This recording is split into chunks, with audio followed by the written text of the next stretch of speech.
Rebo Rebo Kliwon 15 November 2023. Kiyaine teko meneh, jedul meneh. Dina iki kiyaine arep mene jejer andaran ana ing bening Indonesia. Maca tandha-tandhaning jagat. Sadurunge kiyaine arep ngaturake panuwun dhumateng para sedulur, para kadang, para mitra sing wis kober jempoli, kober subscribe lan uga kober nge-share. Marga kuwi kabeh melu ngedekake, gedhekake channel iki cik ben kiyaine saya kreatif lan saya akeh sing ngrasakake paedah saka andaran-andaran kiyaine lumantar bening Indonesia. Nah, para kadang kaya padatan andaran iki adhedhasar nats kitab suci. Ing wektu iki tak wenehi jejer maca tandha-tandhaning jagat lan kitab Nats sing dadi dasar kapetik saka Matius 24 ayat 32 tekan 33 sing mengkene. Padha nampanana piwulang saka wit anjir kang mengkene. Menawa pang-pangil memes lan wiwit semi, kowe padha ngerti yen wis meh mangsa panas. Semono uga menawa kowe padha weruh lelakon iki mau kabeh padha sumurupa. Yen wis cedhak wis ana ing ngarepe lawang. Para sedulur, piwulang iki wirunggan kanggo pepeling gegayutan karo jaman sing meh tekan ing pungkasan. Pangandika iki piwulang iki minangka pepemut pangeling-eling cik ben menungsa ora lali ndang sadar ndang eling. Sing jenenge maca kuwi oke-oke racake tulisan kang awujud aksara. Aksara sing dijejer-jejer kuwi iso nemu teges ana unine.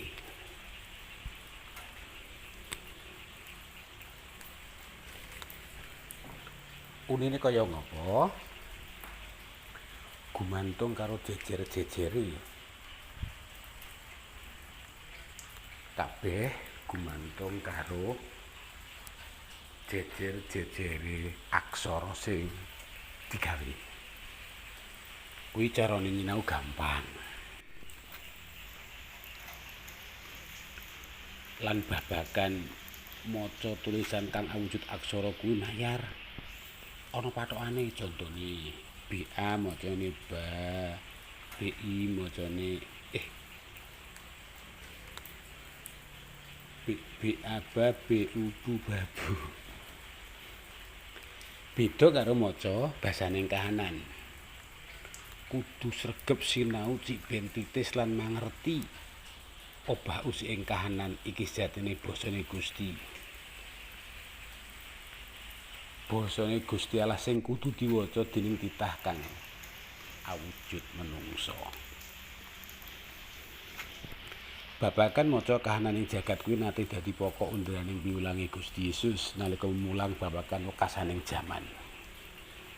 Gusti ngersakake manungsa iso maca kahanan minangka bahasane Gusti Allah. Bahasane jagat kang ginelar. Yen jaman semono wit anjir sing pang-pange memes lan yen wit anjir wiwit pang-pange memes lan semine tukul kuwi pratandha, kuwi tandane wis cedhak mangsa panas.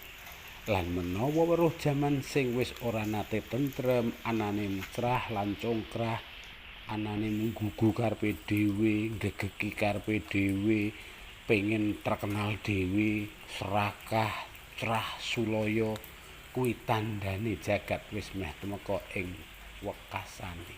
Wis meh puput wis rampung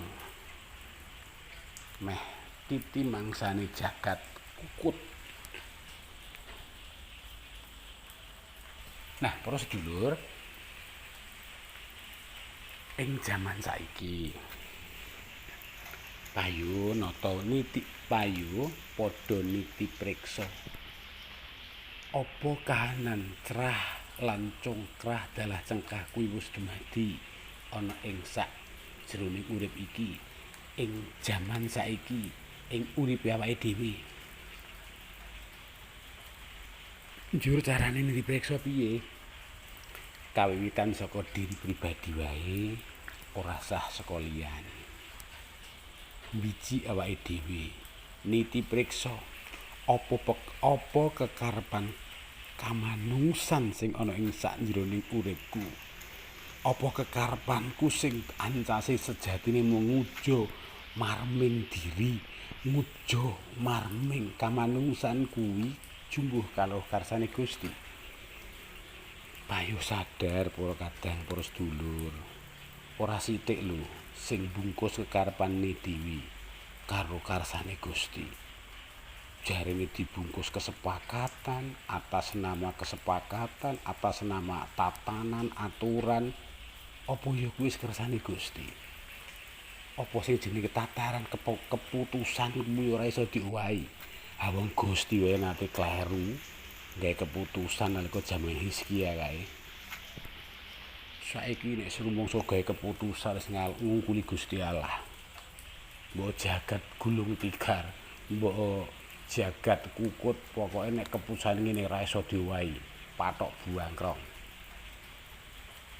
Nah, apa babak kaya ngono kuwi wis bener lan bener ing jaman saiki. Ayo diwaca. Ayo maca obah osi ing jagat. Kuwi enek gambar kinjeng sing wengi-wengi mabur. Iki amarga babar bubar udan apa amarga keganggu kahanan liyane. Ning ora sak mestine yen kinjeng mabur payah dhewe. Kinjeng kuwi kewan sing isone urip nek nalika wengi mabur mencelok ana ing sak iping godhong ana apa kang lakon.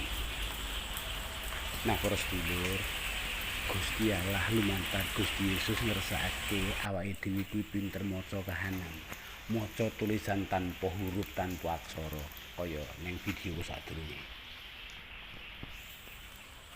Ayo sinau, ayo latihan maca kahanan. Sepisan meneh kawiwitan saka maca kahanane awake dhewe ora sah ado-ado. Apa iki karepe Gusti aja-aja kur karepku dhewe. Apa iki kersane Gusti aja-aja kur mergo serakahku. Apa iki kersane Gusti aja-aja mung mergo gething lan sengitku lan sak panunggalane. Kabeh ayo dipasrahake marang Gusti. Kabeh ayo diaturake marang Gusti. Ndak pikir cukup semene anggonku ngandharake andaran bab maca kahananing jagat. Maca tandha-tandhaning jagat. Panase saya sumelet, udan sedhek wis banjir, nang ngendi-endi ana pasulayan. Ayo diwaca. Apa to karsane Gusti? Aja ngasih luput, aja ngasih kleru, mergo ngrawasi. Suwe dhisik ya, Lur. Aja lali subscribe, dijempoli, di share atau didum, di komentari urun rembug. Si ben iso saya ngrembaka dadi channel sing maedhae migunani tumrap sapa wae. Matur nuwun wis miyarsakake, muga-muga ing wanci kang beda ketemu meneh sanajan mung lumatar siaran YouTube. Matur nuwun.